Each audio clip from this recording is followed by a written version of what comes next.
Mahatratra enina amby telopolo ny isan'ireo birao ny tahirim-pirenena manerana ny nosy ho any amin'ny ilan'ny atsanana ny nosy ny manokana dia ao Vatomandry no misy ny tendro ka io no misahana ny faritra rehetra sy ny asa rehetra tanterahany eo anivon'izany faritra izany. Iny faritra iny ihany koa no nirosoan'ireo tompon'andraikitra eo anivon'ny tahirim-pirenena nanatanterahana ny fiofanana fanomezana fampianarana ireo mpiasa sy ireo mpampiasa.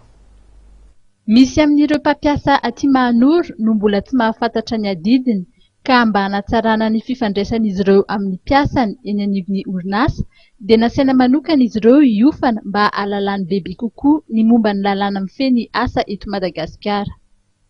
Dia misy lalàna mifehy azy ka izay rehetra miditra anatin'izany sehatra zany dia tokony hanara-dalàna ary lalàna tsy natao hamonoana olona nefa fa lalàna natao ifampitsinjovana sy handavirariana ny zo fototra eo amin'izany asa izany.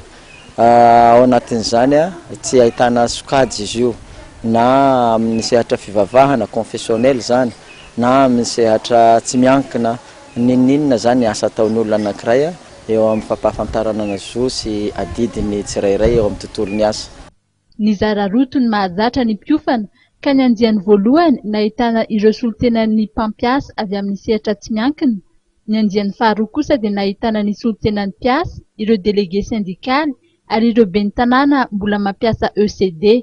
Isan'ireny Sœur Clémentine. Hita sy tsapa dia hoe hitondra fampivoarana amin'izay fiarah-miasa hoe inona ny tombontsoa ho an'ireo mpiasa izay ngambany dia atrehantsika voalohany indrindra ary ireo koa ny fahalalana ho an'ireo mpampiasa amin'izay fifandraisana amin'ny mpiasa izay ka ataoko fa zava-dehibe izay satria miantoka no avin'ireo mpiasa na ireo mpampiasa ihany koa. Manomboka any Ambohaka ka mandra-pahafaty ny fanampiana ara-tsosialy omen'ny tahirim-pirenena. Mendrika azo izany ny faritra rehetra manerana ny nosy. Malala nefa fa somary lavidavitra ihany zany ny fisian'ny toerana eo anelanelany Mahanoro sy Vatomandry. Ny fampahafantarana an'ireo fanampiana izay sahany KNAPS eo amin'ny fanampiana ny fianakaviana zany eo koa ny fanampiana loza vokatry ny asa ary ny afantaran'ny olona ny KNAPS moa dia ny momba ny fisotron-dronono.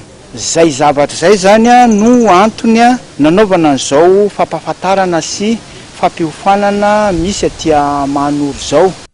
Naharitra 4 andro ny fiofanana ka tamin'ny zoma lasa teo dia notolorana mari-pankasitrahana sy boky toroa lalana ireo mpandray anjara mba ahafahan'izy ireo mizara amin'ny mpiarabelona fa zo fototra ny fiaina ara-tsosialy.